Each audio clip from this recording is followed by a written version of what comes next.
साधू चरित शुभचरित कपासू निरस बिसद गुणमय फल जासू. त्या कपाशीला फल जसं पांढरं शुभ्र असतं, ते निरस म्हणजे रसरहित असं असतं, बिशद म्हणजे शुद्ध असतं, आणि गुणमय असतं म्हणजे त्याच्यामध्ये अनेक धागेदोरे असतात. दृष्टांत झाला. तसं सिद्धांतामध्ये संतांचं चरित्र असं आहे की या संत चरित्ररूपी कपाशीला फल लागलं. कोणतं फल लागलं? त्या फलामध्ये सामान्य असा तुच्छ विषयाचा आनंद नाही आहे, तिथं महान आनंद आहे, भक्तिरस आहे. संत चरित्राचं फल काय आहे? श्रवणाचं फल काय आहे? चिंतनाचं फल काय आहे? दुसरं फल आहे बिसद म्हणजे शुद्धता प्राप्त होते. आपल्या ठिकाणी अज्ञान आणि अज्ञानजन्य कार्य अशा त्या ब्रह्मादिकांनी जे काही पापाचं मालिन्य आलेलं असतं, त्या सर्व पापाच्या मालिन्यातून आपण मुक्त होतो, म्हणजे शुद्धी होते आपली. बिसद. आणि पुढे म्हटलं गुणमय फल. गुणमय म्हणजे अनेक प्रकारचे गुण, दैवी संपत्तीचे वगैरे जे काही, अभयम सत्व संशुद्धीर ज्ञानयोग व्यवस्थिती इत्यादी जे काही गुण सांगितले की जे परमार्थाला पोषक आहेत, ज्ञान प्रापक आहेत, अज्ञान विध्वंसक आहेत, आनंददायी आहेत, अशा प्रकारचे गुण आपल्याला प्राप्त होतात संत चरित्राच्या चिंतनातून. आणि म्हणून संतांचं चरित्र आपण गायलं पाहिजे, ऐकलं पाहिजे, असा एक आपण विचार केला. आणि आपण काल थोडंसं चरित्र पाहिलेलं आहे की ज्ञानेश्वर महाराजांचा कुलवृत्तांत, या संबंधी आपण काल असं चिंतन केलं की ज्ञानेश्वर महाराजांचे पूर्वज आहेत हरिहरपंत जावळे. त्यांना 3 अपत्ये झाली, रामचंद्र पंत, केशव पंत आणि मोहनाबाई. त्यामध्ये रामचंद्र पंतांचे पुत्र आहेत गोपाळ पंत, यांच्या सर्वांकडे कुलकर्णी व्यवसाय होता. गोपाळ पंतांचे पुत्र त्र्यंबक पंत, त्र्यंबक पंतांचे पुत्र गोविंद पंत आणि हरिहर पंत. त्यात हरिहर पंत युद्धामध्ये गेले. गोविंद पंत त्यांची भार्या मीराबाई, त्या गोविंद पंतांना गहिनीनाथांचा उपदेश झाला. अर्थात त्र्यंबक पंतांचे गुरु गोरक्षनाथ, अर्थात हे माऊलींचे आजोबा पंजोबा. त्र्यंबक पंतांचे पुत्र आहेत गोविंद पंत, त्यांचे गुरु आहेत गहिनीनाथ महाराज. अर्थात गहिनीनाथ महाराज यांचे हे दोन्ही शिष्य आहेत, गोविंद पंत आणि त्यांची पत्नी मीराबाई, दोघेही गहिनीनाथ महाराजांचे शिष्य आहेत. आता यांनी 12 वर्ष गायत्रीची उपासना केली पुत्रप्राप्तीसाठी आणि त्यांना पुत्र झाला. त्याचं नाव ठेवलं वेदमातुः. वेदमाता जी सरस्वती तिच्या कृपेने प्राप्त झाला म्हणून वेदमातुः असं नाव ठेवलं. आवडीनं विठ्ठल असं नाव ठेवलं, आवडीचं नाव विठ्ठल. हे विठ्ठलपंत म्हणजे ज्ञानोबरायांचे वडील आहेत. यांचं चरित्र सांगितल्याशिवाय किंवा चिंतन केल्याशिवाय आपल्याला ज्ञानोबरायांकडे येता येत नाही. कारण विठ्ठलपंतांची तपश्चर्याच ज्ञानेश्वर महाराजांच्या उदरी आलेली आहे. विठ्ठलपंतांचं वैराग्य, त्यांची सहनशीलता, त्यांचं धैर्य, त्यांची आवड म्हणजे भक्तीची आवड, त्यांचं ज्ञान, त्यांचं वैराग्य हेच ज्ञानोबाराय निवृत्तीनाथ महाराज यांच्या रूपानं अवतरले. विठ्ठलपंतांचं ज्ञान ज्ञानेश्वर महाराजांच्या रूपानं अवतरलं. विठ्ठलपंतांचं वैराग्य निवृत्तीनाथ महाराजांच्या रूपानं अवतरलं. विठ्ठलपंतांची भक्ती सोपानदेवांच्या रूपानं अवतरली. आणि विठ्ठलपंतांच्या अंतःकरणामध्ये असलेली जी कृष्ण भक्तीची आवड, प्रेम, ती भक्ती प्रेम हेच मुक्ताबाईच्या रूपानं अवतरलेलं आहे. मग त्यांच्या ठिकाणी कारण असं म्हटलंय की वडिलांचेच गुण मुलांमध्ये येत असतात. कारण गुण हा कार्ये संक्रामंती अनुवर्तनते. कारणाचे गुण कार्यात येत असतात, आई वडिलांचे गुण मुलामध्ये येत असतात. म्हणून हे विठ्ठलपंतांचेच सर्व गुण या भावंडांमध्ये आलेले आहेत, असंही एक चिंतन आहे. आणि म्हणून विठ्ठलपंतांची तपश्चर्या फार मोठी आहे, वैराग्य फार प्रचंड अशा प्रकारचं वैराग्य आहे. संतांनी वर्णन केलेलं आहे की कसं वैराग्य आहे, आले वैराग्य डोळस मूर्तिवंत असं वर्णन केलेलं आहे. आणि मग त्यांचं वयाच्या 7व्या वर्षी हळूहळू मोठे झाल्यानंतर विठ्ठलपंतांचं मुंज झाली. त्यानंतर त्यांना म्हणजे गायत्रीची उपासना उपदेश प्राप्त झाला. आणि विठ्ठलपंतांचे मामा म्हणजे पैठणला कृष्णाजी पंत देवकुळे पैठणला यांच्याकडे विठ्ठलपंतांचं पूर्ण अध्ययन झालं. पैठण म्हणजे पूर्व त्या काळामधली काशी होती. म्हणजे काशीमध्ये सुद्धा एखादे काही निर्णय आणले तर पैठणला येऊन लोक सोडवायचे त्या काळामध्ये. असे विद्वान पंडित त्या ठिकाणी, असे वेदशास्त्र संपन्न महान अशा प्रकारचे पंडित विद्वान ब्राह्मण पैठणमध्ये असत. तर त्या ठिकाणी विठ्ठलपंतांचं पूर्ण शास्त्रीय अध्ययन झालं असं वर्णन आहे. कशा कशाचं अध्ययन केलं थोडक्यात संतांनी असं वर्णन केलंय.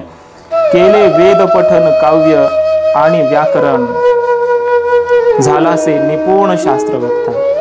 म्हणजे वेद पठन केले, संपूर्ण वेद कंठस्थ करून टाकले, पाठ केले. काव्यशास्त्राचं अध्ययन केलं म्हणजे साहित्यशास्त्र वगैरे. आणि व्याकरणाचं अध्ययन केलं म्हणजे न्याय वगैरे सर्व हे शास्त्रीय ग्रंथ उपनिषद वगैरे. झाला असे निपुण शास्त्रवक्ता, शास्त्राचं प्रतिपादन करण्यामध्ये अत्यंत निपुण कुशल अशा प्रकारचे वक्ते बनले विठ्ठलपंत, शास्त्रवक्ता असं बनले. आणि मग अल्पवयामध्ये कमी वेळेमध्येच अध्ययन झालं विठ्ठलपंतांचं. आणि अल्पवयातच झालं, लहानपणीच पूर्ण अध्ययन होऊन गेलं. मग काय आहे की शास्त्रामध्ये असं वर्णन आहे की आपण केलेली जे उपासना साधना किंवा शास्त्राचं जे अध्ययन आपण केलंय, तर ते अध्ययन झाल्याच्या नंतर आपण त्या अध्ययनाला आपल्या अंगी उतरविण्याकरिता आपण काही तीर्थयात्रा केल्या पाहिजे असं शास्त्रात कथन आहे. आणि हे महात्मे करत असतात. तर त्यांच्या अंतःकरणात तर वैराग्य होतच आणि अध्ययन पूर्ण होऊन गेलं म्हणून त्यांच्या अंतःकरणामध्ये तीर्थयात्रेची आवड निर्माण झाली. आणि मग विठ्ठलपंत निघाले, वडिलांची आज्ञा घेतली आणि तीर्थयात्रेसाठी निघाले. आई वडिलांना शिरसाष्टांग दंडवत केला आणि सुरुवातीला मग गोमतीला गेले म्हणजे द्वारकेला गेले. त्या ठिकाणी भगवान श्रीकृष्णाचं दर्शन केलेलं आहे. नंतर पिंडारकाला गेले असं वर्णन केलंय पूर्ण, कुठं कुठं गेले काय नाही. सुदामपुरीला गेले, मूळ माधव ज्या ठिकाणी भगवान श्रीकृष्णांचा विवाह झाला त्या ठिकाणी गेले. भालुका तीर्थ ज्या ठिकाणी भगवान श्रीकृष्णाने आपला अवतार कार्य संपवलं त्या ठिकाणी गेले. त्यानंतर प्रभास, ते सर्व हे जे यादव कुळ आहे ते ज्या ठिकाणी सर्व नष्ट झालं त्याला प्रभास क्षेत्र म्हणतात, तिथं गेले. सरस्वती, इरणा आणि कपिला या महान 3 नद्यांचा त्रिवेणी संगम ज्या ठिकाणी आहे त्या ठिकाणी गेले असं वर्णन केलंय. आणि हे सगळं करत आपलं तीर्थयात्रा करत करत शेवटी इकडं ब्रह्मगिरीला आले, त्र्यंबकेश्वराचं दर्शन केलं. तिथून भीमाशंकरला आले. आणि मग अंतःकरणात आषाढी वारी जवळ आलेली, त्यामुळे आता पंढरपूरला जायचं ही इच्छा निर्माण झाली. आणि मग जाताना आळंदीहून जाऊ, कारण आळंदी हे ज्ञानोबरायांच्या पूर्वीपासून तीर्थक्षेत्र प्रसिद्ध आहे. कारण इथं भगवान सिद्धेश्वर होते, दैवताचे नाव सिद्धेश्वर, म्हणून सिद्धेश्वराचं दर्शन करून इथं इंद्रायणी तीर्थ आहे म्हणून इथं राहावं म्हणून इथं आले. मग आळंदीमध्ये आल्याच्या नंतर इंद्रायणीचं स्नान, सिद्धेश्वराचं दर्शन वगैरे करावं, प्रदक्षिणा वगैरे केले आणि इंद्रायणीच्या काठावर बसले पूजा अर्चा स्नान संध्या आदी करत. तर इथं असं वर्णन केलंय की आळंदीमध्ये त्या काळामध्ये एक त्रिप्रवरी वसिष्ठ गोत्री सिद्धोपंत नावाचे सदाचार संपन्न अशा प्रकारचे विद्वान ब्राह्मण होते. ते सुद्धा कुलकर्णी होते, 24 गावाचे कुलकर्णी होते ते सुद्धा. आणि मग त्यांच्या भार्येचं नाव उमाबाई असं होतं. निळोबारायांनी काही ठिकाणी गिरिजाबाई असं म्हटले. नावं वेगवेगळी असू शकतात किंवा अनेकही असू शकतात. एका व्यक्तीला उमाबाई असं प्रसिद्ध नाव आहे. आणि मग यांचा गृहस्थाश्रम व्यवस्थित चाललेला. दिग्विजयामध्ये निरंजन माधव या लेखकांनी असं म्हटलेलं आहे, सदाचार निष्ठा करी अग्निहोत्रा. म्हणजे सिद्धोपंत आणि त्यांची पत्नी उमाबाई यांचा गृहस्थाश्रम कसा होता याचं वर्णन केलंय की सदाचार निष्ठा करी अग्निहोत्रा, सदा मान्य जो विप्र धुर्या पवित्रा. म्हणजे सदाचार संपन्न होते, अग्निहोत्र करत असतात, सदा सर्वांना मान्य अशा प्रकारचे, म्हणजे सर्वांनी मान सन्मान त्यांचा करावा. आणि सर्व मोठ्या मोठ्या विप्रांमध्ये ब्राह्मणांमध्ये धुर्या म्हणजे अग्रस्थानी होते, पवित्र अशा प्रकारचं जीवन. स्वधर्मासे जो नित्य पाळो निराहे, महाज्ञान संपन्न चिद्वस्तूप आहे. घरी सुंदरी धर्म मार्गानुकूला पतीच्या मनासारखी पुण्यशीला. त्यांच्या पतिव्रता अशा पत्नीचंही वर्णन केलंय. असे दिव्य दाम्पत्य धर्मी विराजे सदाभ्यागता पूजिती भक्ती भोजे. म्हणजे अगदी शास्त्रोक्त अशा प्रकारचा गृहस्थाश्रम सुरू होता. अशा या दाम्पत्याची एक कन्या होती, अपत्य होतं, तिचं नाव होतं मीनाक्षी. मीनाक्षी असं तिचं नाव होतं. तर यानंतर विवाहानंतर रुक्मिणी असं नाव ठेवण्यात आलं, कारण पती विठ्ठल म्हटल्यानंतर पत्नीचं नाव त्यांनी रुक्मिणी असं ठेवलं, पण पूर्वीचं नाव मीनाक्षी असं होतं, असं वर्णन केलेलं आहे. आणि तिला एक चांगला वर शोधण्यामध्ये सिद्धोपंत गुंतून गेलेले होते, चांगला वर शोधण्यासाठी आपल्या कन्येला. मग झालं असं की त्या सदाचार संपन्न आणि विद्वान सदा अशा भगवत भक्त असा जावई त्यांना पाहिजे होता. आणि मग हे स्नान संध्या वगैरे देवपूजा करून विठ्ठलपंत इंद्राणीच्या काठावर बसलेले हे पाहिलं आणि चेहऱ्यावर शास्त्राच्या अध्ययनाचं, तपश्चर्येचं, ज्ञानवैराग्याचं तेज ओसंडून वाहत होतं. मग जाणीव अंतःकरणामध्ये सहज जाणीव झाली की हे कोण आहेत, कसे आहेत, विचारपूस तरी करावी. विचारपूस केली, स्वभाव कसा आहे पाहिलं, श्रद्धा, आस्तिक्य, प्रेमळपणा सर्व पाहिला विठ्ठलपंतांचा. त्यांचं कुळगोत्र काय आहे, प्रवर काय आहे, वेद शाखा काय आहे, सगळं पाहिलं, जुळता आलं. यांच्या मनामध्ये वेगळं चाललं होतं, आपल्या कन्येला म्हणजे पती पाहिजे. नंतर मग नाव विचारलं, गाव विचारलं, तुमची वृत्ती काय आहे, जगण्याचं साधन काय आहे, सगळं आई वडील कोण आहेत, तुमचं गाव कोणतं, सगळं विचारलं.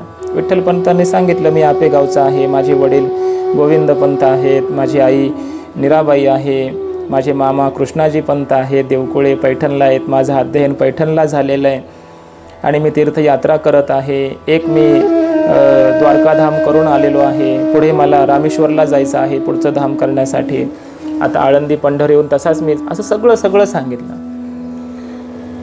मग सिद्धोपंत सुद्धा हाडाचे कुळकर्णी होते ना, साधे थोडेच होते. मग आपला जावई करून घ्यायचा म्हटल्यानंतर आणखी मी थोडी परीक्षा केली पाहिजे, म्हणून त्यांना आमच्या घरी चला म्हटले.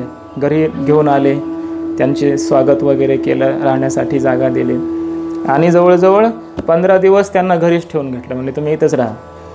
आणि मग राहिले विठ्ठलपंत.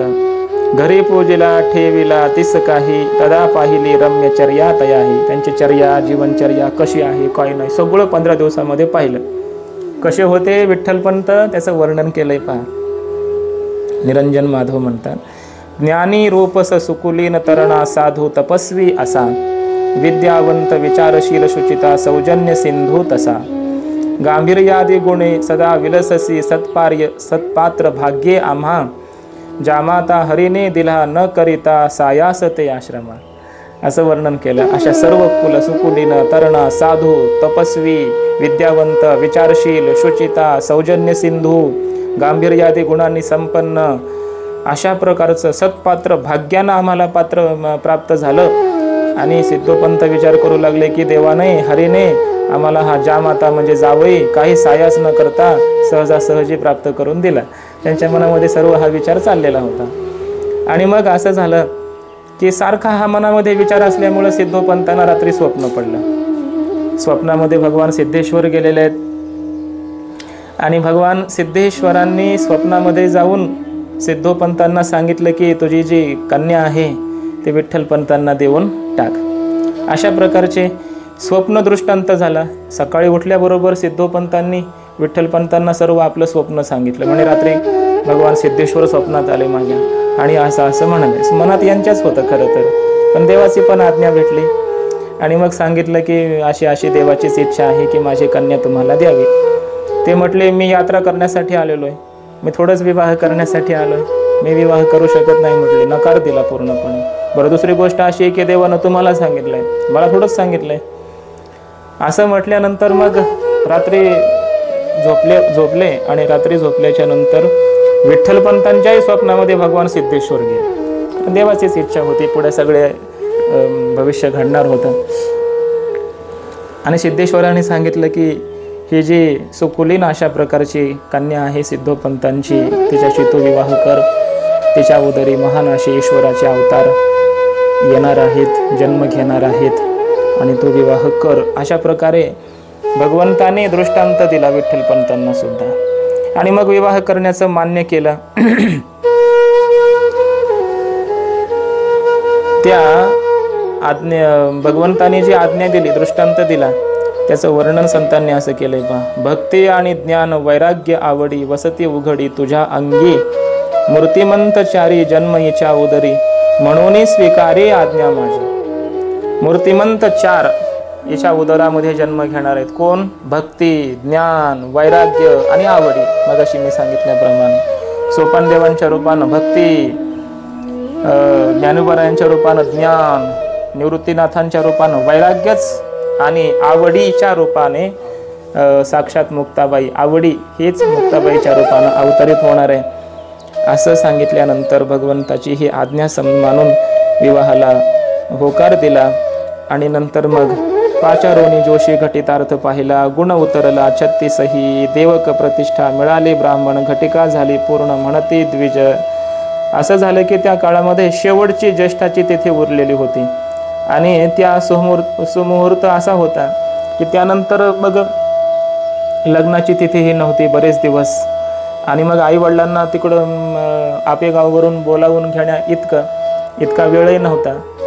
आणि म्हणून सर्व खर्च सिद्धोपंतांनीच केला आणि असं ठरवलं की म्हटले आपण नंतर त्यांना भेटायला जाऊ तुमच्या आईवडिलांना, पण आधी विवाह करून घेऊ. म्हणून सर्व शास्त्रविधीपूर्वक त्यांचा विवाह त्या ठिकाणी पूर्ण केला. मग विवाह झाला विठ्ठलपंतांचा. राहू लागले आळंदीमध्ये, काही दिवस राहिले. मग विठ्ठलपंतांनी सांगितलं, म्हटले माझी उर्वरित यात्रा मी पूर्ण करतो, आता आषाढी वारी आलेली आहे, मी पंढरीला जातो. मग सिद्धोपंत म्हणाले की आम्ही येतो तुमच्याबरोबर. मग सगळेच निघाले. म्हणजे विठ्ठलपंत, रुक्मिणी माता, सिद्धोपंत, उमाबाई, त्यांच्याबरोबर काही आळंदीतील वारकरी, हे सगळे पंढरीला पायी गेले. पंढरपूरची यात्रा वगैरे केली, पांडुरंगाचं दर्शन वगैरे केलं. आणि त्यानंतर मग विठ्ठलपंत म्हणाले आता तुम्ही इथून परत जा. सगळ्यांना परत पाठवलं आणि उर्वरित जे रामेश्वरला जायचं होतं ती यात्रा पुढची विठ्ठलपंतांनी पूर्ण केली. मग पंढरपुराहून कृष्णा, कावेरी, तुंगभद्रा, श्रीशैल, व्यंकटेश, रामेश्वर, शिवकांची, विष्णुकांची, गोकर्ण, हटकेश्वर, कोल्हापूर, कराड, माहुली इत्यादी तीर्थक्षेत्र केली. पुन्हा आळंदीला आले. कोण? विठ्ठलपंत. आणि मग इथं आल्याच्या नंतर सिद्धोपंतांनी स्वागत केलं. राहिले काही दिवस आणि आईवडिलांच्या भेटीची इच्छा अंतःकरणात झाली विठ्ठलपंतांना. आणि मग म्हटले आता चला आईवडिलांकडे जाऊ. हे सगळेच निघाले. हे सर्वच जण गेले आपेगावला. आता अनेक दिवसांनी आपला पुत्र आलेला आहे हे पाहिल्याच्या नंतर तिकडं गोविंदपंत आणि मीराबाई दोघांनाही कितीतरी आनंद वाटला. आणि पुन्हा सपत्नीक आला. असं त्यांना आधीच वाटत असेल की हा वैराग्यवान आहे, तीर्थयात्रा वगैरे करण्याची इच्छा करतो, घरामध्ये राहताही नाही, हा कशाचं लग्न करणार आहे असं त्यांना वाटतच असेल. तर हा विवाह करूनच आला, त्यामुळे त्यांनाही आनंद वाटला. त्यामुळं त्या काळची लोक काय अशी नव्हती आम्हाला का नाही बोलवलं वगैरे असं नाही. विवाह केला, सपत्नीक आला, सगळे योग जुळून आलेले होते आणि शास्त्रविधीपूर्वक सर्व झालं असल्यामुळे तिथं ते राहिले. सिद्धोपंतांचा त्यांनी आदरातिथ्य केलं. उमाबाईला हे सुद्धा त्या ठिकाणी सगळं जे काही पाहुणचार असतो तो थाटामाटामध्ये पार पाडला. हे सगळं वर्णन केलेलं आहे. आणि मग नंतर हळूहळू वृद्धापकाळ त्यांचा आला, गोविंदपंत आणि मीराबाईचा. आणि त्यांचा वृद्धापकाळाने लागोपाठ दोघंही वारले. आता पूर्ण संसार विठ्ठलपंतांच्या खांद्यावर आला. सिद्धोपंत आणि उमाबाई तर इकडे निघून आले. आणि मग ते दोघं तिथं आहेत, विठ्ठलपंत आणि रुक्मिणी माता. यांचं मन संसारामध्ये आधीच रमत नव्हतं. मग कुलकर्णीपणाचा तो जो व्यवसाय होता, जी काही जहागिरी होती ती गेलेली. आता कसा तरी संसार पार पाडतायत तेही नाही आहे, काहीच नाही. आणि मग संसाराकडे पूर्णपणे दुर्लक्ष झालं. दुर्लक्ष झाल्यामुळे आणि आपत्यही होईना. लग्नानंतर जवळजवळ 6 वर्ष झाली तरी आपत्य कोणतं होईना. अंतःकरणात वैराग्याचं प्रचंड होतं. मग घरची पंचायत झाली ना. विवाह म्हटल्यानंतर सगळ्या घरी गोष्टी पाहिजेतच ना, पंचायत व्हायला लागली घरची. मग रुक्मिणी मातेनं काय केलं, आपल्या वडिलांना ही वार्ता कळवली आळंदीला. मग सिद्धोपंत गेले आणि त्यांना घेऊन आले आळंदीला. आळंदीमध्ये राहू लागले. इथं राहून त्यांचं सतत भक्ती साधना, नामस्मरण, पूजा अर्चा, ध्यान धारणा ह्याच्यातच पूर्ण वेळ घालवायचे. शास्त्राचं अध्ययन करायचं, वाचन करायचं आणि सतत नामस्मरण करायचं. असं कसल्याही प्रकारचं संसाराकडे लक्ष नाही, दुर्लक्ष झालेलं असं वर्णन केलं. आणि अंतःकरणात सारखं वैराग्य असल्यामुळे सारखं रुक्मिणी मातेला ते म्हणायचे, विचारायचे की मी संन्यास घेऊ का, मी संन्यास घेऊ का, मी जातो काशीला, मी संन्यास घेतो, मी सारखं म्हणायचे. सिद्धोपंतांना ही गोष्ट सांगितली रुक्मिणी माते. सिद्धोपंतांनी सांगितलं म्हणे त्यांना बोल की एखादी संतती झाल्याशिवाय संन्यास घेणं चुकीचं आहे. शास्त्राचा मार्ग त्यांनी सांगितला त्यांना. मग सांगितल्यानंतर विठ्ठलपंत संसारामध्ये मनच रमत नव्हतं. आणि सारखं सारखं सारखं सारखं जेव्हा एखादी गोष्ट जशी लहान मुलं मागतात आणि मग आपण राग काहीतरी बोलतो त्यांना, तर थोडंसं मन विक्षिप्त अगोदरच झालेलं रुक्मिणी मातेचं. आणि त्याच्यामध्ये पुन्हा आणखी हे जाऊ का, घेऊ का संन्यास, जाऊ का बाहेर, सारखं सुरूच आहे. ते रागे रागे उगच म्हटली म्हणे एकदा की जा घ्या संन्यास, घ्यायचं आहे ना तर जा घ्या. पडत्या फळाची आज्ञाच मानली, पत्नीची आज्ञा मिळाली, कारण पत्नीची आज्ञा घेतल्याशिवाय संन्यास घेता येत नाही एकदा विवाह केल्याच्या नंतर. आता पत्नीचीच आज्ञा मिळाली म्हटल्यावर तिने काही आज्ञा दिलीच नव्हती, खऱ्या अर्थानं परवानगी दिलीच नव्हती, पण हे घेतली ती बळच घेतल्यासारखी आणि गेले काशीला. काशीला गेले आणि त्या ठिकाणी नृसिंह आश्रम स्वामी म्हणजेच रामानंद स्वामी, त्यांना श्रीपाद स्वामी असंही म्हणतात. 2-3 नावं वेगवेगळ्या प्रकारचे असतात, पण श्री गुरु तेच आहेत. त्यांच्याकडे जाऊन त्यांनी संन्यास घेतला, काहीतरी खोटनाटं सांगितलं आणि घेतला संन्यास. इकडे शोध घेतला सर्वांनी, पण काही सापडले नाहीत. कालांतराने कळालं की काशीला जाऊन संन्यास घेतलाय तुमच्या पतीने. आणि मग प्रोषित भर्तृका नावाचं एक व्रत आहे, ते व्रत केलं रुक्मिणी मातेने. म्हणजे प्रोषित म्हणजे गावाला गेलेला, प्रवासामध्ये गेलेला जर पती असेल तर जिचा पती, भर्तृ म्हणजे पती, जिचा पती गावाला गेला आहे, प्रोषित भर्तृका अशी एखादी पत्नी असते, तिनं ते व्रत करायचं असतं. म्हणजे तुळशीला किंवा असं त्या ठिकाणी सुवर्ण पिंपळ आहे, तर सुवर्ण पिंपळाला रुक्मिणी माता रोज 108 प्रदक्षिणा घालायच्या आणि सिद्धेश्वराची पूजा करायची, जे काही व्रत वैकल्य असतात ते करायचे. असं तिचं व्रत चाललेलं होतं. आता हे गेले काशीला आणि काशीला जाऊन संन्यास घेतला. पण झालं असं की त्या ठिकाणी रामानंद स्वामी जे आहेत त्यांच्या स्वप्नामध्ये तिथं भगवान विश्वेश्वर गेले. आणि भगवान विश्वेश्वरांनी स्वप्नात जाऊन सांगितलं गुरुवर्यांना, गुरुजींना काय सांगितलं, चैतन्य आश्रम असे, चैतन्य आश्रम नाव ठेवलं होतं विठ्ठलपंतांचं त्या ठिकाणी, चैतन्य आश्रम. भगवान काशेश्वराने निळबराय म्हणतात, असं त्या ठिकाणी दृष्टांत दिलेला आहे. चैतन्य आश्रमासी आहे भार्या घरी, पतिव्रता माहेरी मार्गलक्षी. तुम्ही जाऊन आणावी ते येथे आणि द्यावे संन्यास्या ते तिचे हाती. उभयता एकत्र नांदवावी ऐके, जाऊ होते बाळके चौघे पोटी. इंद्रायणी तिरे आहे ते सुंदरा, माझी अलंकापुरा पतिव्रता. तरी तुम्ही अनुमान न करता यदर्थी, जावे शीघ्र गती आणावी ती. म्हणजे हे सगळं कोणी सांगितलंय, काशीश्वराने सांगितलंय रामानंद स्वामींना की या चैतन्य आश्रमाला एक भार्या आहे, घरी पत्नी आहे, पतिव्रता आहे, ती माहेरी राहत आहे आणि यांची वाट पाहते.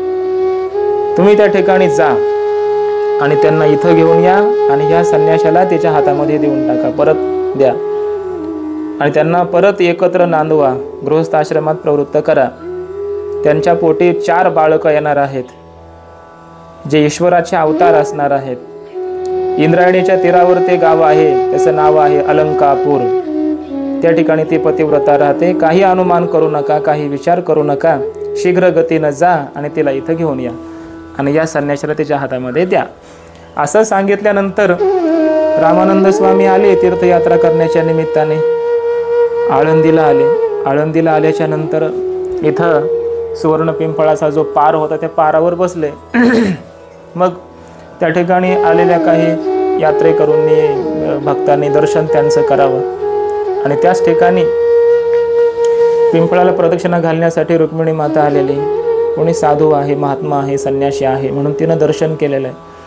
आणि मग दर्शन केल्याबरोबर रामानंद स्वामींनी आशीर्वाद दिला, पुत्रवती भव, पुत्रवती भव म्हणजे पुत्रवाली हो, असा आशीर्वाद दिल्याबरोबर ती थोडीशी हसली आणि पुन्हा खिन्नही झाली.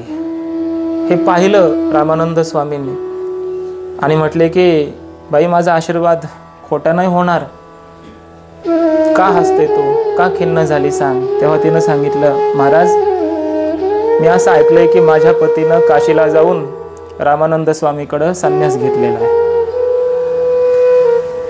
आणि मग मला आता मुलं कशी होणार, तुम्ही पुत्रवती भाऊ असा आशीर्वाद दिलाय. हे ऐकलं श्रीपाद रामानंद स्वामींच्या अंतःकरणामध्ये आठवण झाली. भगवंताने आपल्याला दृष्टांत दिला होता, स्वप्नात सांगितलं होतं, हे खरं व्हायला लागलंय, सत्य होत आहे. काही स्वप्न सत्य होतात. तुकाराम महाराजांना स्वप्न पडलं, सत्य झालं. कित्येकही स्वप्न असे परमार्थामध्ये बरेचसे आहेत की ते सत्य ठरलेले आहे. याला स्वप्न जागृती नावाची अवस्था म्हणतात. त्या अवस्थेमध्ये स्वप्नही सत्य होतात किंवा ईश्वराच्या इच्छेने काही काही स्वप्नामध्ये परमात्मा येऊन त्याला दृष्टांत देत असतो, त्याला आपण स्वप्न म्हणतो. तो ईश्वराचा संकेत असतो. आणि मग रामानंदांनी विचारलं, खानाखुना काही विचारल्या, म्हणे कोण आहेत तुझे पती, त्याचं नाव काय होतं, त्याचं काही चिन्ह वगैरे खून आहे का, सांगितलं. सगळ्या पाठीवर खून आहे वगैरे वगैरे काही सांगितलं. असं असं आहे. ओळखलं. म्हणले आपल्याकडं जो चैतन्य आहे ना तोचही. म्हणले हा, लक्षात आलं. म्हणे घरी कोण आहे, तुझ्या आई वडील आहेत, मला घेऊन चल घरी. घरी घेऊन आले. सिद्धोपंत आणि उमाबाई हे दोन्ही आणि रुक्मिणी माता हे तिघांना बरोबर घेतले. म्हणले चला माझ्या बरोबर, तुमच्या हातामध्ये मी सोपवतो त्याला, माझ्याकडेच आहे तुमचा मुलगा. सांगितलं. घेऊन आले. काशीला गेले. त्यांना दरवाजावर बाहेर आश्रमाच्या उभं केलं. आपण स्वतः आश्रमात गेले स्वामी आणि बोलवलं चैतन्याला. चैतन्य आश्रम, चैतन्य इकडे. गेले, जवळ बसले, साष्टांग दंडवत केला. रागावलेले, चेहऱ्यात असा तप्त रागाने झालेला.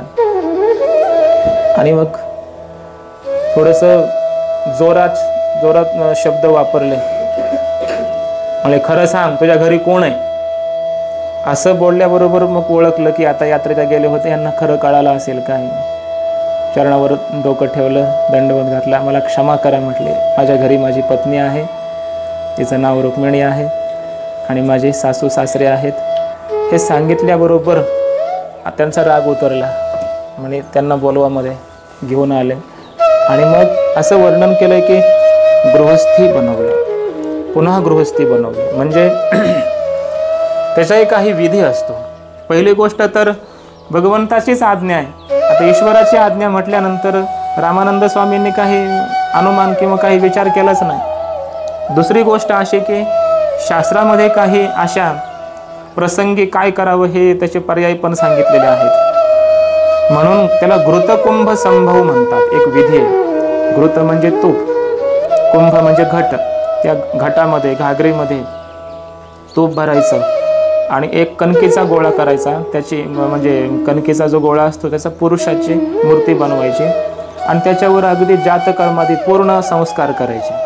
त्याला 16 संस्कार म्हणतात. अगदी विवाहापर्यंतचे सर्व संस्कार त्याचे करायचे. म्हणजे त्या संन्याशाचा तो दुसरा जन्मच मानला जातो.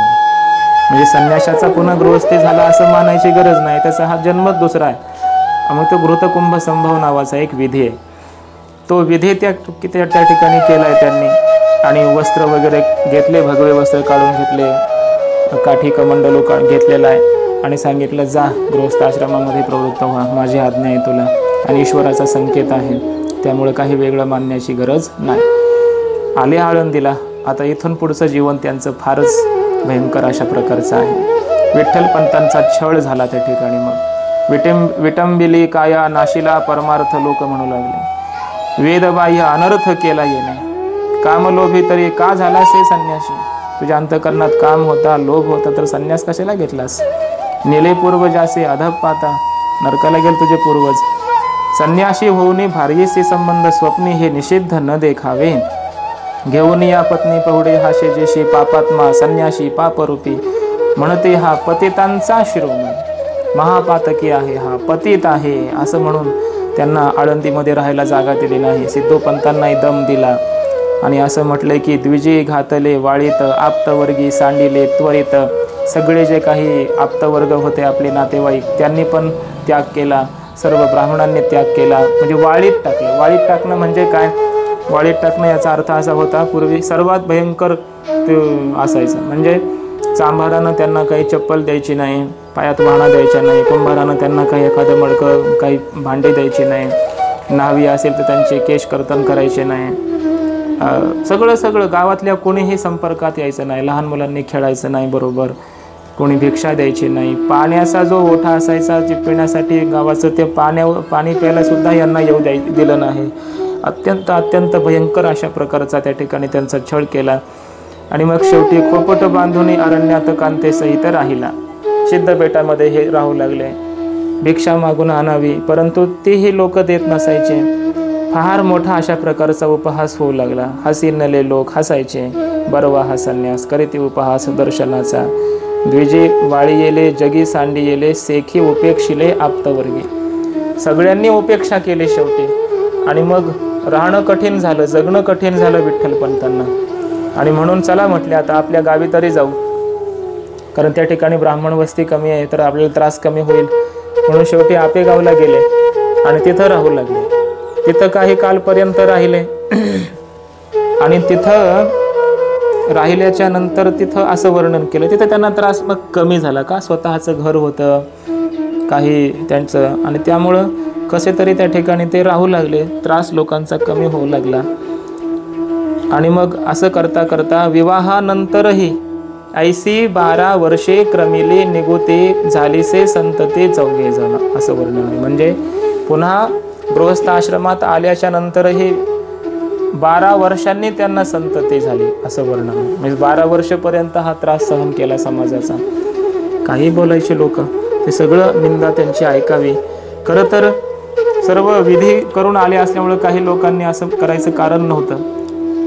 काशीतील विद्वान संन्यासी होते ते रामानंद स्वामी, त्यांच्या आज्ञेनं आलेले असल्यामुळे हे चुकीचं नव्हतं, पण लोकांनी मात्र त्रास केला दिला. आणि 12 वर्षानंतर यांना संतती झाली असं वर्णन आहे. आणि मग गृहस्थ आश्रमात आल्याच्या नंतर 12 वर्षानंतर विठ्ठलपंतांना वयाच्या 46व्या वर्षी संतती झाली.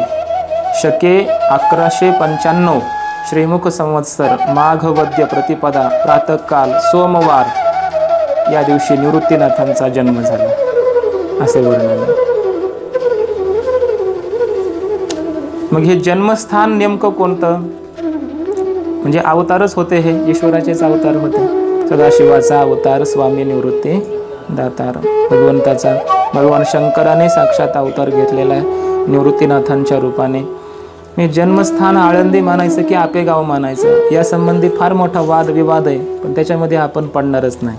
काय करायचं, फक्त जे आहे ते चिंतन आपण करायचं. अनेकांची अनेक मतं आहेत, पण आपल्या समोर जे किंवा आपल्याला जे मान्य होतं ते आपण मान्य करायचं. तर मोठ्या मोठ्या महात्म्यांनी असं मान्य केलेलं आहे, विद्वान किंवा आपल्या संप्रदायातील मोठ्या मोठ्या विद्वानांनी, की आपेगाव हे जन्मस्थान मानलं पाहिजे. ह्या सर्वांचंच, आळंदी नाही. काहींचं आळंदी असं म्हणणं आहे, कारण तसे काही प्रमाणात सापडतात, म्हणून आळंदी हे जन्मस्थान आहे असं काहींचं म्हणणं आहे. पण आपेगाव मानलं पाहिजे, कारण तसे प्रमाण भरपूर आहेत की आपेगावला जन्म झाला. कारण जेव्हा मुक्ताबाई ला समाधी द्यायची होती त्यावेळेस असं वर्णन केलेलं आहे की भगवंताला विनंती केली यांनी की झाले 4 जण इही ठाई, असं वर्णन केले की आपेगावला जेव्हा हे गेले तेव्हा प्रमाण सापडते की याच ठिकाणी 4घांचा जन्म झालेला आहे. असे अनेक प्रमाण आहेत. आणि म्हणून आपेगावला, मग आळंदीला का म्हणतात? कारण हे कृष्णाचे अवतार आहेत ना, आणि म्हणजे माऊली, त्यामुळं कृष्णासारखंच आहे सगळं जवळजवळ यांचा. म्हणजे कृष्णाचा ज्याप्रमाणे अवतार गोकुळी हो जन तारा बयासी, किंवा कृष्ण गोकुळी जन्मला असं मानलं. पण जन्म कुठं झालाय खरा? मथुरेत, पण असं मानलं जातं. की गोकुळामध्ये अवतार झाला, जन्म झाला, असे प्रमाण सापडतात. आणि मथुरेत जन्म झाला हे सर्व प्रसिद्ध आहे, भागवतामध्ये वर्णन आहे. मथुरेत जन्म झालाय खरा. याचा अर्थ काय आपण करतो मग? मथुरेत कृष्णाचा जन्म झाला आणि गोकुळात खरा अवतार झाला, म्हणजे प्राकट्य झालं खरं त्या ठिकाणी, असा अर्थ. तसं यांचे जन्म आपेगावला झालेत, चारी भावंडांचे, चारी संतांचे. आणि आळंदी हे त्यांचं खरं अवतार कार्य आहे, अवताराची भूमी. त्यांनी जे काही केलं कार्य किंवा त्यांचं जे जास्त आयुष्य गेलं ते आळंदीत गेलं. आणि म्हणून आळंदीत त्यांचं प्राकट्य आहे, पण जन्म मात्र आपेगावचा मानला जातो.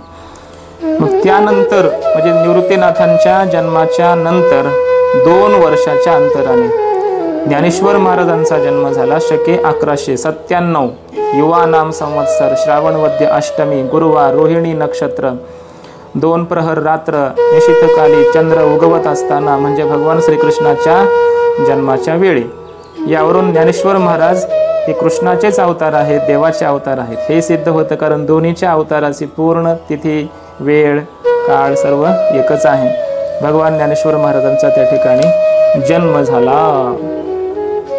त्यानंतर 2 वर्षांनी, बरोबर 2 वर्षांनी सोपान देवांचा जन्म झाला, म्हणजे अवतार झाला.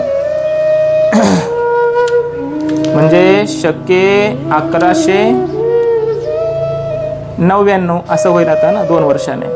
2 वर्ष म्हणजे 1199 ईश्वर नाम संवत्सर, कार्तिक शुद्ध पौर्णिमा, रविवार आणि 1 प्रहर रात्र या वेळेला सोपान देवांचा जन्म झाला असं वर्णन आहे.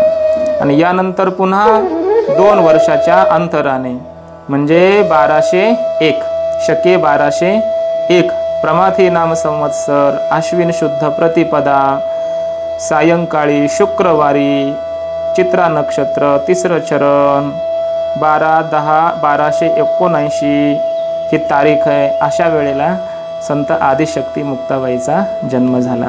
म्हणजे साक्षात असं वर्णन केलंय की मुक्ताबाई म्हणजे ह्या तिन्ही देवांची जननी आहे. मुक्ताबाई नमो त्रिभुवन पावनी, आद्यत्रय जननी देवाची. तिन्ही ब्रह्मा विष्णू महेशाची जननी असणारी आदिशक्ती मुक्ताबाई त्या ठिकाणी प्रकट झालेले आहेत. या तिन्हीचे अवतार या ठिकाणी झाले. आता काय की आपला जन्म असतो आणि संतांचा अवतार असतो. जन्म आणि अवतारामध्ये काय बदल आहे? बदल हा आहे की जन्म घ्यावाच लागतो आणि अवतार घेत असतात स्वेच्छेने. जन्म घ्यावाच लागतो. कर्म उरलं की आगा कर्मी जय उरावे, तैते सुखदुःखी फळावे, तया ते भोगावया यावे देहा एका. यावंच लागतं कर्म भोगण्यासाठी. तो जन्म आहे जीवाचा. ईश्वर किंवा संतांचा अवतार आहे. अवतार हा स्वेच्छेने घेतला जातो, त्यात कोणाची बळजबरी नाही, नाविलाज नाही, स्वेच्छेने. धन्य आम्ही जन्मा आलो. कोणी आणलं का आम्हाला? नाही, आलो आम्ही वैकुंठवाशी आलो याची कारणाशी. संत आले, स्वतःहून आले. ब्रह्ममूर्ती संत जगे अवतरले, स्वतःहून अवतरले, कोणी आणलं असं नाही. याला म्हणायचं अवतार. स्वतःहून. अव उपसर्गपूर्वक त्रोई तरणे धातू आहे. अवतरती म्हणजे खाली येतो असा अर्थ. खाली उतरतो म्हणजेच आपल्या स्वस्वरूप स्थितीतून किंवा वैकुंठातून खाली म्हणजे मृत्यूलोकात येणं स्वतःच्या इच्छेने, त्यालाच अवतार म्हणतात. असे या संत महापुरुषांनी अवतार या ठिकाणी घेतलेले आहेत. जगाचा उद्धार व्हायचा होता आणि म्हणून या संसार समुद्रातून तरुण जाण्यासाठी नौका तयार करायचे होते, ज्ञानेश्वरी रूपी, अमृतानुभव रूपी. म्हणून या संत महापुरुषांचे अवतार झालेले आहेत. आता हे जे सर्व ज्ञानदेवादी संपूर्ण भावंड यांचं बालपण गेलं, तर लहानपणी हळूहळू हे मोठे होत आहेत, रांगायला लागत आहेत. आणि मग गोंडस अशा प्रकारचं त्यांचं ते रूप, मधुर अशा प्रकारची ती त्यांची वाणी, हे सगळं बघून आईवडिलांचं मन असं मोहून जायचं. आणि मग सुहास्य वदन असं खूप वर्णन केलंय माऊलींच्या रूपाचं, या सर्व संतांच्या रूपाचं, लहानपणाचं. खूप असं सगळं पाहून खूप आनंद वाटावा, पण मनामध्ये पुन्हा दुःख वाटावं की आमचा स्वीकार समाज करीत नाही. आता या मुलांचं व्हायचं कसं? अंतःकरणामध्ये दुःखही खूप वाटायला लागलं. आणि मग विचार केला की आपण त्र्यंबकेश्वरला जाऊन तरी काही कालपर्यंत राहू, कारण तिथं वस्ती नाही, अरण्य आहे, तर तिथं जाऊन काही राहू म्हणून आपेगाववरून ते त्र्यंबकेश्वरला गेले. त्र्यंबकेश्वरला तिथं गेले आणि म्हणजे भीमाशंकर, त्र्यंबकेश्वर या ठिकाणी त्यांनी राहावं. रोज ब्रह्मगिरीची प्रदक्षिणा करावी. एका दिवशी प्रदक्षिणा करता करता असं झालं की एकदम पहाटेच्या वेळेला म्हणजे ब्रह्ममुहूर्ताच्या वेळी मोठा वाघ एकदम डरकाळ्या देत समोरून आला. पाहिलं आता यांची एकदम धांदल उडाली. इकडं तिकडं सगळे धावायला लागले. इतक्या या धांदलीमध्ये निवृत्तीनाथ महाराजांची वाट चुकली आणि एका गुहेमध्ये ते शिरले. मागून वाघ येत आहे म्हणून ते गुहेमध्ये शिरले. त्या ठिकाणी एक साधू आहेत बसलेले, पद्मासन घालून योग आसनामध्ये मुद्रा लावून बसलेले आहेत. हे पाहिलंय आणि त्यांच्या पाठीमागं जाऊन हे लपून बसले. आणि मग पाहिलंय गहिनीनाथ महाराजांनी. गहिनीनाथ महाराज होते साक्षात. म्हटले, ये बाळा, तुझीच वाट पाहत होतो मी, तुलाच अनुग्रह द्यायचा आहे. आणि तिथं निवृत्तीनाथ महाराजांना गहिनीनाथ महाराजांनी आपल्या परंपरेचा अनुग्रह दिला, उपदेश दिला, तत्वज्ञानाचा. ब्रह्मसत्यम जगन्मिथ्या जीव ब्रह्मैव नापरः अशा प्रकारचा उपदेश दिला.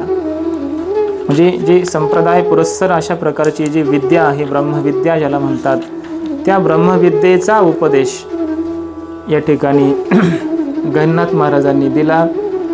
आणि मग त्र्यंबकेश्वराहून ही सगळी मंडळी आळंदीला आली.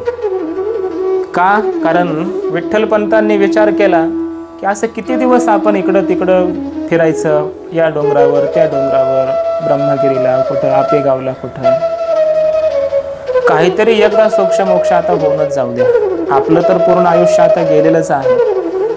हे समाज तर आपला स्वीकार करीत नाहीच आहे, पण आपल्या मुलांचा तरी स्वीकार करावा, याकरिता काही करता येईल का? आणि म्हणून एकदा जाऊन आळंदीला आपण ब्रह्मसभा भरवूया आणि त्यांना काहीतरी आपण विचारू, किंवा आता आम्हाला प्रायश्चित्त काय आहे ते तरी सांगा, पण आमच्या मुलांचा तुम्ही स्वीकार करा. आता यांची मुंज करण्याची वेळ आलेली आहे. त्यावेळेस असं वर्णन केलंय की निवृत्तीनाथ महाराजांचं वय 11, ज्ञानोबरायांचं वय 9, सोपानदेवांचं वय 7 आणि मुक्ताबाईचं वय 5. असे 2-2 वर्षाच्या फरकाने या वयाचे होते सगळे. यांना घेऊन आळंदीला गेले. सिद्धबेटामध्ये झोपडी करून राहू लागले. आळंदीत आले आणि सर्व ब्राह्मणांची सभा भरवली. म्हटले, माझी इच्छा आहे की एकदा तुम्ही सगळे विद्वान पंडित एकत्र या आणि मला काहीतरी न्याय द्या. आणि बोलवलं महाराज, सगळ्या ब्राह्मणांना एकत्र बोलवलं. छळ करू लागले, नाही त्या शब्दामध्ये हे सगळे लोक बोलू लागले. आणि मग त्या ठिकाणी विठ्ठलपंतांनी क्षमा याचना केली. अंतःकरणात तर पूर्णपणे संशयच नव्हता की मी हे चुकीचं केलंय म्हणून. चेहऱ्यावरचं तेज तसंच होतं, धैर्य कधीही ढळलं नव्हतं. पण मुलांसाठी आता आपण काहीतरी केलं पाहिजे म्हणून त्यांनी क्षमा मागितली. म्हणले, क्षमा करा, मला चूक झाली माझी, मी माफी मागतो, मला तुम्ही प्रायश्चित्त द्या. माझ्यासाठी मी तुम्हाला काही मागतच नाही, पण माझ्या मुलांची मुंज करण्याचा त्यांना अधिकार द्या. त्यांना तुम्ही वाळीत टाकू नका, त्यांचा स्वीकार करा, त्यांना जातीमध्ये घ्या. अशा प्रकारची विनंती करू लागले सर्व ब्राह्मणांना, विद्वानांना. सांगा मला तुम्ही काहीतरी प्रायश्चित्त सांगा. तेव्हा बसले महाराज, मोठे मोठे विद्वान ब्राह्मण सगळे आपापल्या आसनावर, सर्व अशी ब्रह्मसभा भरलेली आहे. आणि ही पोथी उघड, ती पोथी उघड, ही पुराणं, स्मृतिग्रंथ, धर्मशास्त्र सगळे उघडत आहेत. आणि मग सगळं उघडल्याच्या नंतर प्रत्येकाने विचार करावा, बघावं, सांगावं कृष्णाजी पंत, सांगा गोपाळ पंत, काय नेमकं प्रायश्चित्त काय द्यायचं. कारण शास्त्रात त्यांनी पाहिलं की प्रायश्चित्त काय सांगितलंय. जेव्हा गुरुच्या आज्ञेने, ईश्वराच्या संकेताने नाविलाज म्हणून संन्यासातून गृहस्थामध्ये यायचं असतं, तेव्हा त्याला 3 कृच्छ्र आणि 3 चांद्रायणाचं फक्त प्रायश्चित्त सांगितलेलं आहे. हे सगळं कळालंही त्यांना. असं म्हटलंय बरं, माझ्यासमोर जो ग्रंथ आहे मी सांगतोय तो आपल्या वारकरी संप्रदायाचे भीष्माचार्य ज्यांना म्हटलं जात असे, असे वैकुंठवासी गुरुवर्य, वेदशास्त्र संपन्न वक्ते बाबांनी जे ग्रंथ लिहिला आहे, माऊलींचं चरित्र अगदी सिद्धांत, दृष्टांत, त्याला प्रमाण, पुरावे, वाद विवाद सर्वांचं खंडन मंडन अगदी व्यवस्थित या ग्रंथामध्ये लिहिलेलं आहे. याच्यानंतर पुन्हा वेगळा ग्रंथ पाहण्याची गरजच नाही. हा संप्रदायातला माऊलींच्या चरित्राच्या संबंधीचा प्रामाणिक शेवटचा ग्रंथ. असं वर्णन केलं की सगळे ब्राह्मणांना विचार केला त्यांनी की मग जर आता प्रायश्चित्त एवढंच सांगितलं, 3 कृच्छ्र 3 चांद्रायण वगैरे, त्यांनी थोडंसं काही प्रायश्चित्त दिलं तर हे प्रायश्चित्त घेतील. पण मग असं तर कोणी करेल, संन्यास घेतील, पुन्हा गृहस्थामध्ये येतील. ह्यांना प्रायश्चित्त काहीतरी मोठं दिलं पाहिजे. म्हणून त्यांनी मनानच देऊन टाकलं, ठोकून दिलं. म्हणे देहांत प्रायश्चित्त आहे तुम्हाला. सगळी ब्रह्मसभा दणाणली आणि सांगितलं, सर्वांनी सांगितलं म्हणे तुम्हाला देहांत, दुसरा कोणतंही प्रायश्चित्त नाही, तुम्हाला देहांत प्रायश्चित्त आहे. सर्वांना हात जोडला, म्हटले मला देहांत प्रायश्चित्त घेऊन जर माझी मुलं तुम्ही स्वीकारत असाल तर मी देहांत प्रायश्चित्त मी घ्यायला तयार आहे. स्वीकारलं महाराज. देहांत प्रायश्चित्तही विठ्ठलपंतांनी स्वीकारलं. या संबंधी खूप चर्चा केली. आता थोडासा इथं चिकित्सेचा विषय आहे, चिंतनाचा, की देहांत प्रायश्चित्त कितपत योग्य होतं. मामासाहेबांचा ग्रंथ आहे तत्वज्ञानाचा एक, तर त्याच्यामध्ये मामासाहेबांनी म्हटलेलं आहे की हे देहांत प्रायश्चित्त चुकीचं दिलं गेलं. त्यावेळेस काय अधिकार नव्हता देहांत प्रायश्चित्त देण्याचा. विठ्ठलपंतांचे गुरु कोण होते काशीला, त्यांना तरी विचारायला पाहिजे होतं. ह्यांच्यापेक्षा ते विद्वान मोठे होते. ज्या अर्थी त्यांनी गृहस्थात यायला सांगितलेलं आहे तर काही कारणं असली पाहिजे, त्याला वेगळं काही प्रायश्चित्त असलं पाहिजे, काही विधी असला पाहिजे, तर त्यांनी विचारायला पाहिजे होतं वगैरे वगैरे. असं काही चिंतन केलं की हे जो निर्णय दिला हा चुकीचा दिला गेला. अशा मोठ्या मोठ्या इतिहासकारांनी हेच म्हटलेलं आहे की हे जे निर्णय दिला तो चुकीचा दिला. देहांत प्रायश्चित्त कुणाला असतं याचं चिंतन असं केलं की आचार्य पत्नीं स्वसुतां गच्छन्तु गुरुतल्पगः लिंगम छित्वा वधस्तस्य सकामायाः स्त्रिया अपि यः कामतो महापापं नरः कुर्यात् कथंचन न तस्य शुद्धिर्निर्दिष्टा भृग्वग्निपतना द्रुते. आणि आणखी एक श्लोक आहे, प्राणांतिकं चयत प्रोक्तं प्रायश्चित्तं मनीषिभिः तत्कामकार विषयं विज्ञेयं नात्र संशयः. अर्थात याचा अर्थ असा आहे की देहांत प्रायश्चित्त कोणाला दिलं जातं? आचार्य पत्नीम, आपल्या गुरूंच्या पत्नीशी जो संबंध ठेवतो, म्हणजे तिची इच्छा असली तरी बरं का, आचार्य श्री गुरूंच्या पत्नीशी जो संबंध करतो, किंवा स्वसुताम, आपल्याच कन्येबरोबर जो संबंध करतो, असा जर कोणी असेल तर असं म्हटले, असा गुरूंचा द्रोह करणारा जो पुरुष आहे, लिंगम छित्वा वधस्तस्य, त्याचा वध करायचा, त्याचा लिंगछेद करायचा आणि त्याचा वध पूर्णपणे करून टाका, असं शास्त्राचं कथन आहे. त्याचा वध करा. असं काही केलं होतं का विठ्ठलपंतांनी? काहीच नव्हतं केलं. पुढं असं म्हटलं, यह कामतो महापापम नरः कुर्यात कथंचन.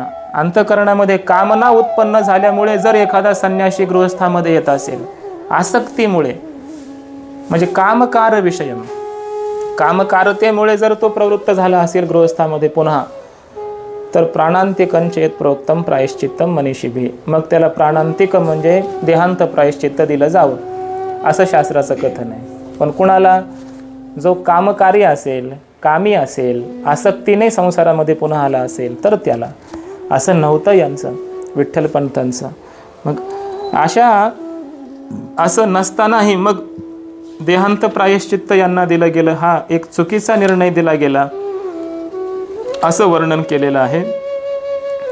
म्हणून खरी ती सभाच नव्हती असं महात्म्यांनी चिंतन. ती ब्रह्मसभाच नव्हती, चुकीची सभा होती, की ज्या ठिकाणी असं म्हटलंय, सभेचंही लक्षण आहे, रागद्वेष विहीनास्तु पंचसप्त त्रयोपि वा यत्रोपविष्टा विप्रास्युः सा यज्ञ सदृशी सभा.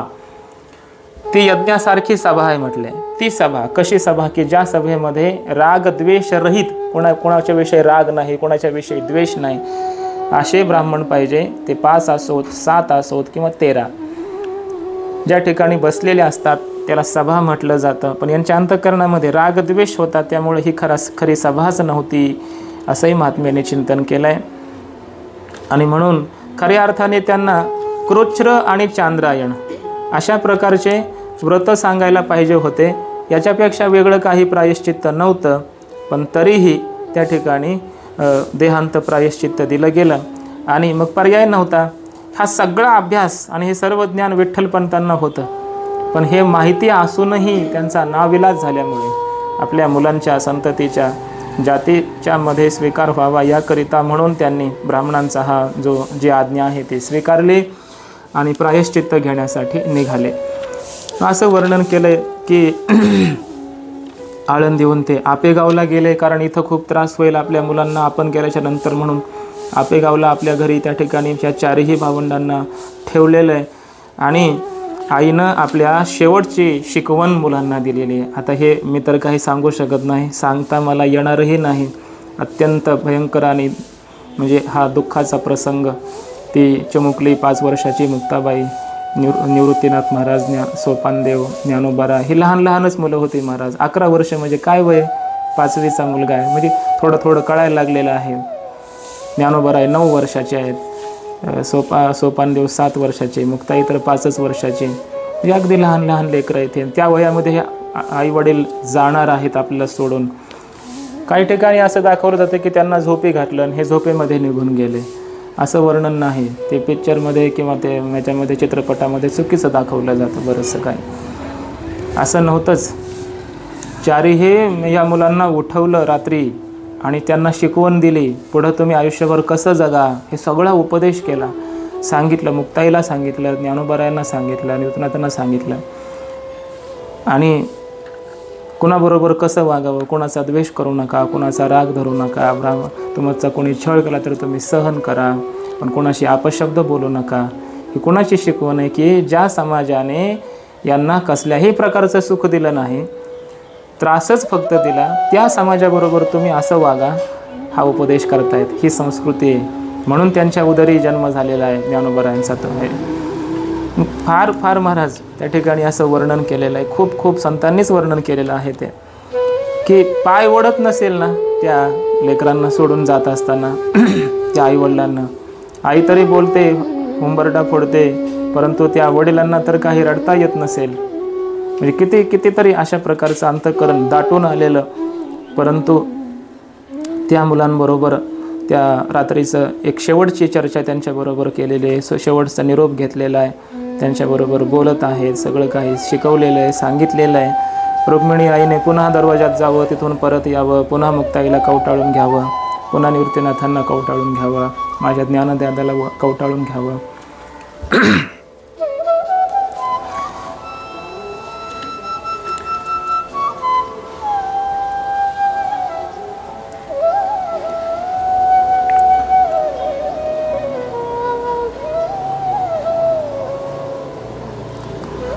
गेले बोलले शेवटचं आणि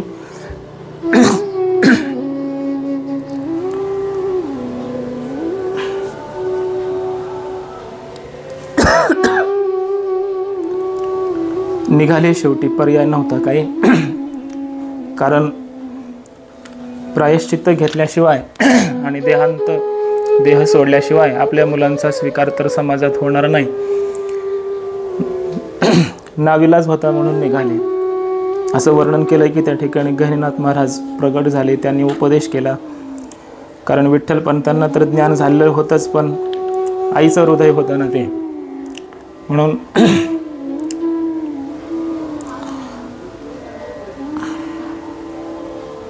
तिला उपदेश केला गहिनीनाथ महाराजांनी की हे सामान्य मुलं नाही आहेत, हे ईश्वराचे अवतार आहेत, तुम्ही यांची काही काळजी करू नका. आणि मग पाऊल उचलला आणि असं वर्णन केलं की त्रिवेणी संगमाला त्या ठिकाणी प्रयागराज आहे, त्या ठिकाणी जाऊन त्याने देहांत प्रायश्चित्त गेलं, स्वतःचं जीवन पूर्ण संपवलं, असं वर्णन आहे. आणि मग ही जी भावंड आहेत लहान लहान आहेत, हे आपेगाववरून आळंदीला आलीत. ती ब्रह्मसभा पुन्हा भरलेली आहे. यांना काय सांगायचं, यांना स्वीकार करायचा का नाही वगैरे पुढचा विषय आहे, उद्या बघू.